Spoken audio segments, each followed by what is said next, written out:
They call it the most haunted hotel in America.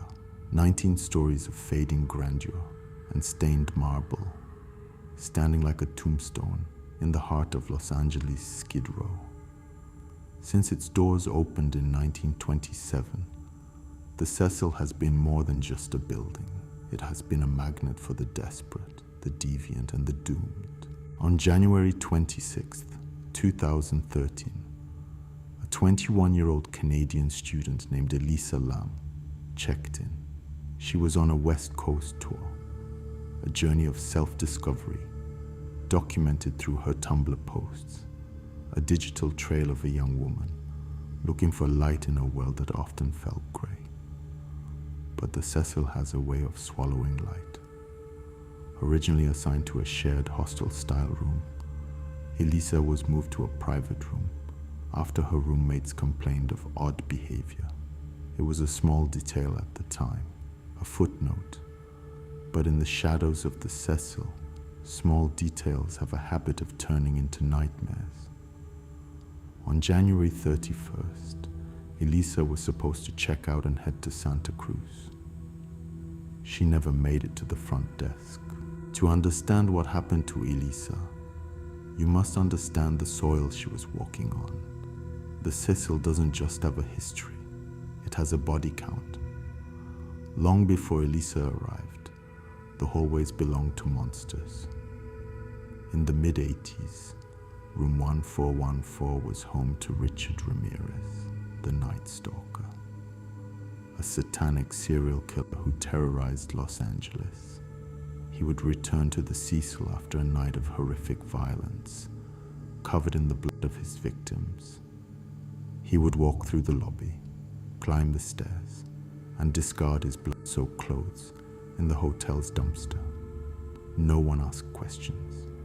In a place like the Cecil, silence is a survival mechanism. A few years later, Jack Unterweger, an Austrian journalist and serial killer, checked in. He chose the Cecil specifically to pay homage to Ramirez. He used the hotel as a base to hunt and murder sex workers in the nearby alleys. The building is a vertical city of secrets. It has seen over 16 suicides, countless overdoses, and unexplained disappearances. When Elisa Lam stepped into that lobby, she wasn't just entering a hotel. She was stepping into a reservoir of accumulated trauma. Some say buildings have memories. If that's true, the Cecil is screaming. February 1st, 2013.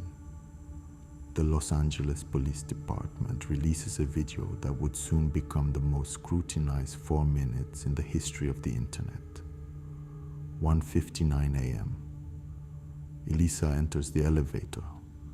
Her movements are fluid, yet there is a subtle vibrating tension in her frame. She leans forward and presses a vertical column of buttons, all of them, as if she is trying to confuse the machine or the person she thinks is following her. The door remains open. It stays open for nearly 2 minutes. Look at her feet. She steps to the edge of the threshold, peering into the hallway. Her head snaps left, then right. It is the movement of a prey animal, sensing a predator just out of sight. She retreats into the corner, pressing her back against the metal as if trying to merge with the shadows. Then the movements become truly inexplicable. She steps back out and begins to move her hands. Her fingers stretch and contort in unnatural patterns. She appears to be talking to someone or something standing in the hallway. But the camera sees nothing but empty space. Is this a psychotic break? A reaction to her prescribed medication for bipolar disorder? Or was she playing the elevator game? A paranormal ritual whispered about on dark web forums, said to open a door to another dimension. The most chilling moment is the end. Elisa walks away to the left. The doors finally close and reopen 3 times, as if the elevator itself is confused. This was the last time the world saw Elisa Lam alive. For 19 days, Elisa Lam was a ghost. The LAPD searched the hotel with bloodhounds. They searched the roof. They found nothing. Meanwhile, life at the Cecil continued. But the guests began to notice something. The water pressure in the rooms dropped to a trickle. Then, the water changed. When guests turned on their taps to brush their teeth or bathe, the liquid that came out was a dark brownish-black hue. It had a metallic, foul taste, a funny smell. On the morning of February 19th, a maintenance worker named Santiago Lopez climbed the ladder to the roof. He bypassed the fire alarms and stood before the 4 massive water tanks that supplied the hotel. He opened the hatch of tank number 1. There, floating face down in the water that the guests had been drinking for 3 weeks, was Elisa. She was naked. Her clothes, the same outfit from the video, lay at the bottom of the tank, weighted down by the water. The hatch was so heavy that the worker initially struggled to open it. The roof was protected by an alarm that should have alerted the front desk the moment the door was opened. Yet, no alarm sounded. Elisa was 5'4". The tanks were 4 feet high, sitting on a platform. How did a young woman, in the middle of a mental crisis, manage to climb a ladder, open a heavy lid, jump in, and most importantly, close the lid behind her?